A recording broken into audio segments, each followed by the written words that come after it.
Yo coordino un centro de investigación que se llama Observatorio Latinoamericano de Geopolítica en la Universidad Nacional Autónoma de México. Y hacemos trabajos de diferentes tipos, sobre todo investigación de fondo. No seguimos la coyuntura, aunque estamos analizando la coyuntura, pero con perspectivas de más largo plazo. He publicado muchas cosas sobre militarización, sobre dominación, las relaciones entre pueblos, naciones y reglas hegemónicas en el sistema. Tengo algunos libros, a lo mejor menciono el último, que es un libro que escribimos en colectivo con Immanuel Wallerstein, y en el que yo tengo una parte reflexionando sobre el momento de crisis sistémica, de crisis civilizatoria en que se encuentra el capitalismo, los problemas ecológicos, pero también los problemas de esta idea de dominación de espectro completo, que yo he trabajado mucho. Y que explica desde mi punto de vista lo que está ocurriendo hoy en día en el capitalismo.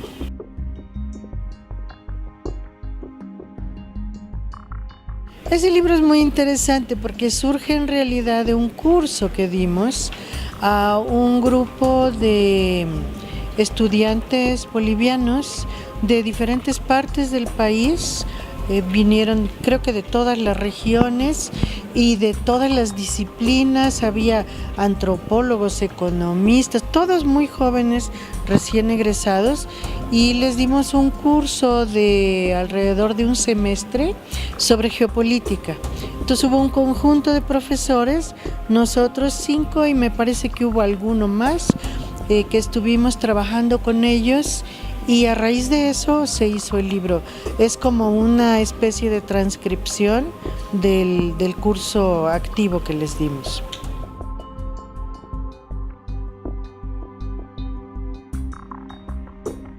A ver, cuando yo hablo de dominación de espectro completo, me estoy refiriendo a que las relaciones de poder, las relaciones de dominación, no se establecen en un solo plano. O sea, no hay una dominación de lo económico solamente, sino que hay una dominación integral en el sistema que tiende a convencernos de una cierta visión del mundo, de un cierto modelo de organización social, y que implica entonces diferentes niveles de práctica social, de entendimiento y de relación de poder. Y todos estos niveles son tocados en esa dominación de espectro completo.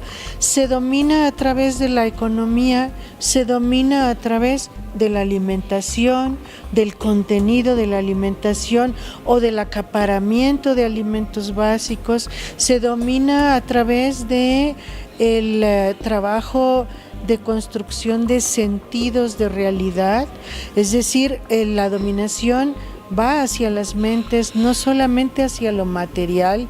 Se domina la cultura, culturalmente se establecen culturas superiores y culturas inferiores, y dentro de esas hay ciertos patrones que tienden a reproducirse y a hacernos vivir, convivir, actuar de cierta manera y no de otras.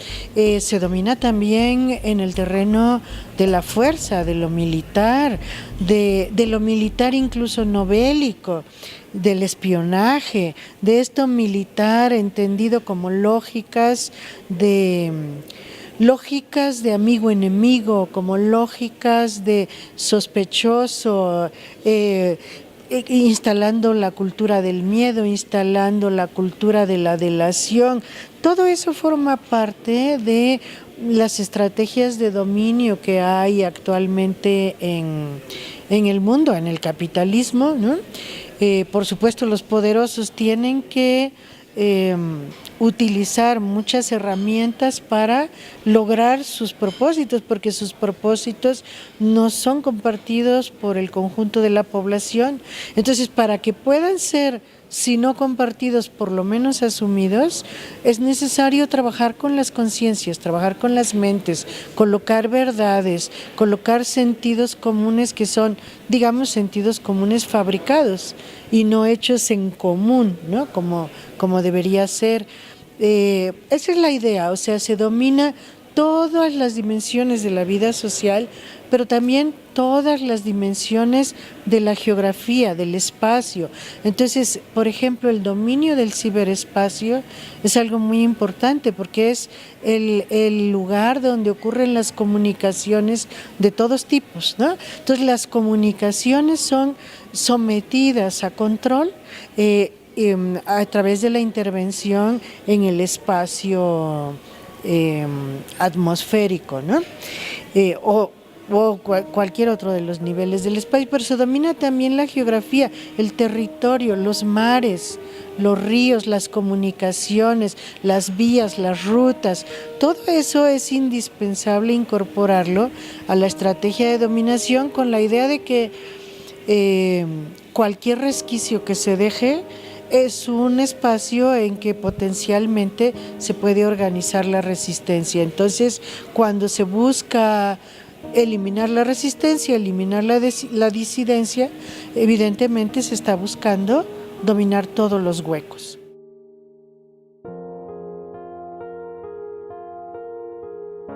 Bueno, Hollywood es una industria cultural, no es un espacio de cultura solamente, es una industria. Tiene objetivos, propósitos, metas, rutas, y es una industria cultural que reproduce una visión del mundo, que es la visión americana del mundo, el American Way of Life, ¿no? El famosísimo American Way of Life es justamente casi el corazón de Hollywood. Puede de repente haber ahí alguna producción un poco, pues a lo mejor un poco disidente, un poco extraña para Hollywood, pero como industria cultural tiene muchos mecanismos de control y disciplinamiento internamente también.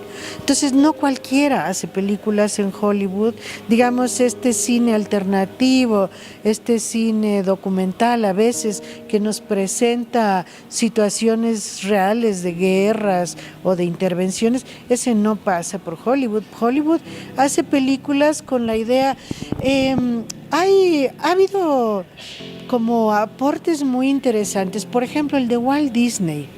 Walt Disney siempre decía, es que las películas deben servir para hacernos felices. Entonces, cine para entretener, para sacarnos sonrisas fáciles, puede ser lindo incluso, ¿no? Los muñequitos de Disney y todo, pero siempre van a estar contando una historia en que todo ocurre de una manera como tiene que ser, no hay otras maneras de hacer las cosas, ¿no? Se hacen estereotipos de belleza, se hacen estereotipos de comportamiento social, estereotipos ideológicos, se lee la historia del mundo de cierta manera. Es algo muy curioso porque en términos generales, por ejemplo, la historia del mundo desde Estados Unidos se lee de un modo muy extraño, o sea, en ningún otro lugar del mundo ocurre eso. Nosotros, por ejemplo, estudiamos a Estados Unidos y bueno, vamos a las fuentes, tratamos realmente de entender lo que está pasando dentro de las relaciones sociales en Estados Unidos. Ellos no, ellos tienen, digamos, una especie de prototipos establecidos y todo aquello que no es Estados Unidos es el resto del mundo. Y entonces el resto del mundo se interpreta de acuerdo con las formas de asimilación que tiene la propia sociedad norteamericana. Digamos, yo diría que Hollywood es un reflejo de esa cultura estándar de Estados Unidos convertida en propósito político, ¿no? Porque por más que sea para entretener, ahí hay un propósito político de llegar, de penetrar, de llegar al hogar, a la conciencia, a la mente, al modo de pensar. Lanzan hipótesis por ejemplo, de guerra, hipótesis de futuro, y trabajan sobre esas hipótesis de futuro y de algún modo eso permite medir reacciones tanto en el interior de Estados Unidos como en el resto del mundo, ¿no?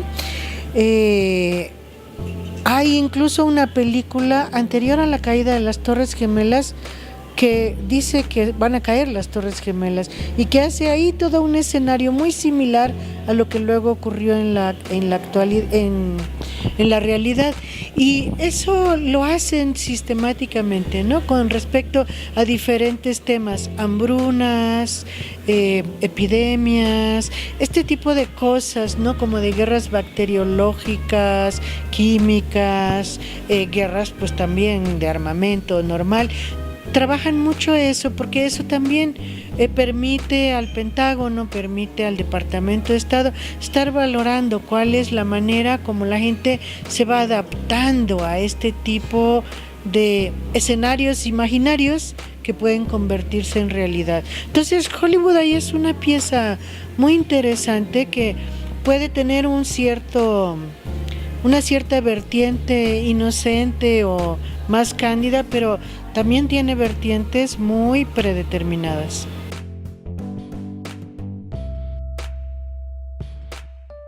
Bueno, la historia de América Latina es casi también la historia de la CIA. O sea, la CIA ha estado en todos nuestros procesos, pues desde que se creó, ¿no?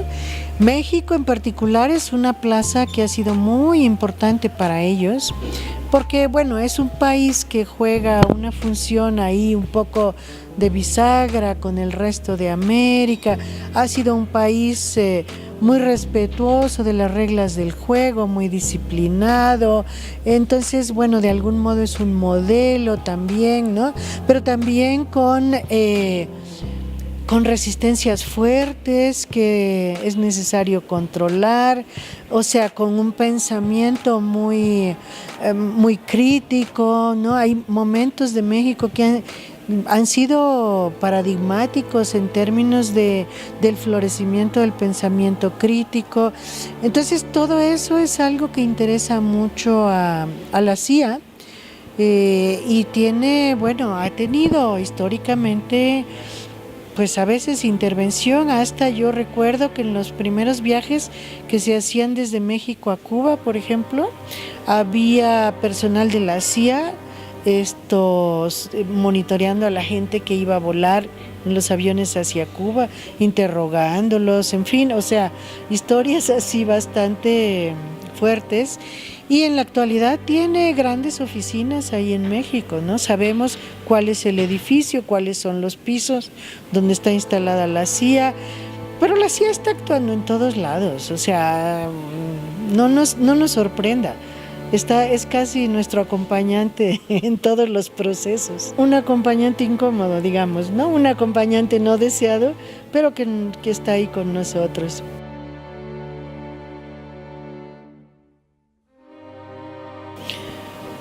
Bueno, desde mi perspectiva, la posición de América Latina debería ser defender la autodeterminación del pueblo venezolano, porque de esa manera también está defendiendo su propia autodeterminación. Ahora, el caso es que no es así, o sea, las reacciones han estado divididas, hay casi que podríamos decir dos bloques, ¿no? Hay una parte de América Latina, incluido México, que está de hecho siendo el vocero de las políticas de Washington dentro de la OEA para castigar a Venezuela, para aplicar la Carta Democrática y llegando hasta niveles tan escandalosos como que un país que tiene tales condiciones de impunidad, de violencia, de desapariciones, de asesinatos como es México, se atreve a cuestionar lo que está ocurriendo en Venezuela cuando nosotros tenemos pues alrededor de, porque hay muchos cálculos, muchas estimaciones, pero alrededor de 100,000 muertos en los 10 años que va la guerra contra el narco, y en Venezuela hay algo como 69, creo que fue el último dato, en estos enfrentamientos violentos, que además, bueno, hay videos que demuestran quién está cometiendo esos actos de violencia, que demuestran cómo están organizados, cómo trabajan articulados, cómo están implantando explosivos en los edificios, en los hospitales, se roban los equipos médicos, o sea, están queriéndole quitar a la población la posibilidad de reproducirse básicamente, elementalmente. Entonces, eso es una guerra, eso es una, yo no diría de baja intensidad, es una guerra de lo que yo la llamo guerra difusa, ¿no? Una guerra difusa que entra por todos lados, que actúa como un enjambre de abejas atacando a por ejemplo, a alguien que le dio la patada a su panal, a su colmena. Entonces las abejas van a salir, van a atacar en todas direcciones, por todos lados. Eso es lo que se está aplicando hoy en Venezuela. No sé qué clase de panal, a lo mejor es el petróleo, a lo mejor es el oro. Hay muchas cosas que en Venezuela son apetecidas desde fuera, pero el ataque es furibundo y en todas las direcciones, simultáneamente. Entonces sí, efectivamente, hay un escenario de aplicación de guerra que no ha logrado llegar hasta el momento de desatar una guerra civil, porque la verdad que el gobierno y el pueblo de Venezuela, incluidos los militares, han actuado con mucha sensatez, con mucha inteligencia y no han usado armas, ¿no? Está prohibido todavía hasta el día de hoy que usen armas de fuego, incluso con balas de goma, no pueden usar. Lo único que se permite es agua y gas lacrimógeno, pero entonces se están defendiendo, digamos, desde la construcción de la paz. ¿Cuánto van a poder aguantar así? No lo sé, pero no se ha podido desatar una guerra civil como en Siria, y entonces pasar a otra etapa de esta guerra gracias a esa reacción. Pero la verdad que lo que está viniendo como asedio es algo muy parecido a lo que ha ocurrido en Siria. Es la gente de los barrios la que ha resuelto el problema del desabasto, la que ha encontrado salidas alternativas a la falta de bienes básicos, la que sale y detiene la violencia a costa a veces pues de los muertos que han tenido, ¿no? La que impide que pongan barricadas en las calles, que quemen camiones. Igual los destrozos han sido muchos, pero es esa población organizada que sabe que si no defiende el proceso, no se defiende a sí misma, y que para defenderse a sí misma tiene que salir a defender eso que ha logrado conquistar en todos estos años. Entonces ese es un elemento fundamental, es la comunidad la que detiene la guerra. Cuando no hay comunidad, cuando se rompe la comunidad, cuando se fragmenta, ahí no hay manera de defenderse, ¿no? Porque lo que ocurrió en la OEA demuestra que sí hay capacidad de defensa en América Latina, ¿no? A pesar de la premeditación en esta declaración organizada por varios países del continente en contra de Venezuela, la reacción de otro conjunto de países fue muy fuerte, definitiva, clara, firme, diciendo de ninguna manera aplicamos pues digamos sanciones a Venezuela, ¿no? Entonces, bueno, ahí tenemos una correlación de fuerzas difícil que va cambiando, que se va rediseñando, se va reacomodando en cada momento, pero yo creo que la gente empieza a tener claro que si hay guerra en Venezuela, hay guerra en el continente. No se va a quedar en Venezuela esa guerra. Si hay guerra en Siria, hay guerra en los alrededores y eso ya está ocurriendo. Entonces lo mismo va a pasar acá. Una guerra en Venezuela toca aún a aquellos que la están condenando.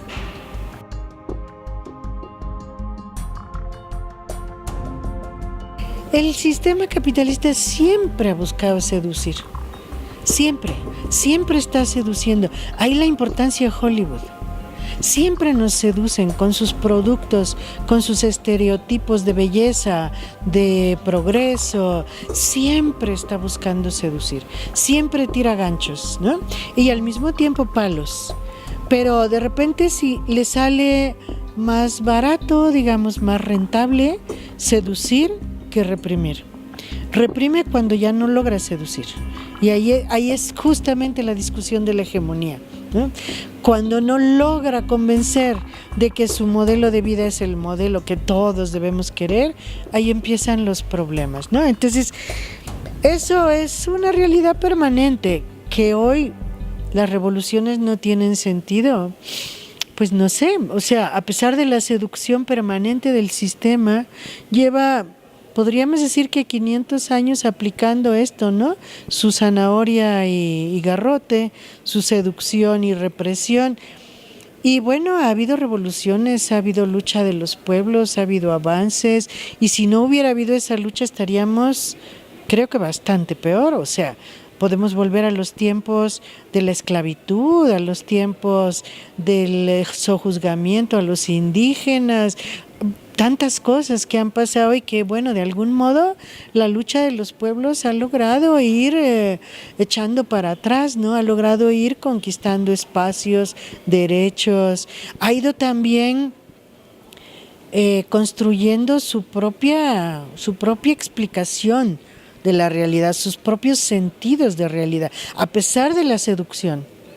Hay todavía vetas por las cuales corren sentidos propios. Entonces, bueno, sin eso no seríamos nada. O sea, sin eso nos convertimos en objetos. Si no pensamos, si no luchamos por lo que creemos, si no tenemos pasión, tenemos nuestras propias construcciones de vida, de comunidad, de formas artísticas, de relacionamiento. Si no hacemos eso, somos objetos, nos convertimos en piedras.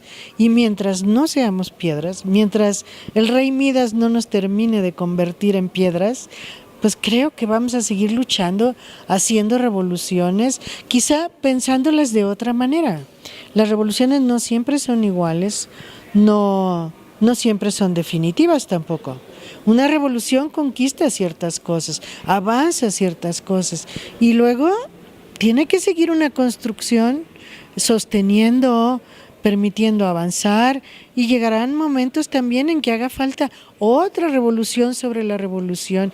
Hay muchos terrenos. Si la dominación es de espectro completo, necesitamos tocar cada uno de los espacios de nuestras vidas para poder realmente pensar en un mundo emancipado, ¿no? En algún tipo de organización social que nos permita vivir en términos de libertad, de felicidad. Es una palabra tan olvidada porque se liga siempre a lo mercantil. La felicidad no tiene nada que ver con lo mercantil, tiene que ver con la construcción de la vida. O sea, ha llevado a una vaciedad, ¿no? Eso es algo muy importante. Nos llenamos de objetos y nos vaciamos el espíritu, ¿no? Y por eso nunca puede parar el consumismo, porque nada nos satisface, porque no son los objetos los que nos pueden satisfacer, ¿no? Ahí esta idea tan fuerte que ha surgido en América del Sur, en Bolivia, en Ecuador principalmente, del buen vivir, es algo realmente que tenemos que pensar en serio, que explorar, que dotar de contenido, que discutir críticamente. Podemos realmente es un sueño, es una fantasía, o podemos realmente llegar a establecer un tipo de relaciones que no solamente implica un cambio en nuestra concepción de la relación con la naturaleza, sino también de la relación entre nosotros mismos. O sea, tenemos que concebir el mundo y la vida de otro modo para poder plantear ese buen vivir. O sea, vivir para consumir, creo que es algo perverso. O sea, consumir para vivir es otra cosa. Pedirle a la naturaleza lo que necesitamos para reproducirnos, esa es una cosa. Estar queriendo cada vez tener más para satisfacer aquello que ya no sabemos ni qué es porque se ha vaciado, es algo que no nos permite, que nos mete en cárceles. para construir la paz, para construir el bien, el buen vivir y todas esas cosas en las que pensamos, hace falta conocer mucho el mal vivir, conocer mucho la guerra, saber cómo se hace, dónde se hace, quién la hace, cuál es la estrategia, qué se está buscando, qué mecanismos se utilizan, cuáles son los sujetos activos de esas guerras y de ese mal vivir. Y una vez que los conocemos, la verdad nos da mucha tranquilidad, porque conocer cómo está operando aquel que nos hace la guerra nos permite saber cómo sacarle la vuelta, cómo defendernos, cómo dejarlo solito ahí haciendo su guerra y irnos nosotros por nuestro camino. Digamos, cómo enfrentar esa violencia de la dominación, al mismo tiempo construyendo lo nuestro propio, ¿no? No comparto la idea de que la guerra se combate con guerra. Yo creo que nunca vamos a llegar a nada si combatimos el mal con mal y la guerra con guerra.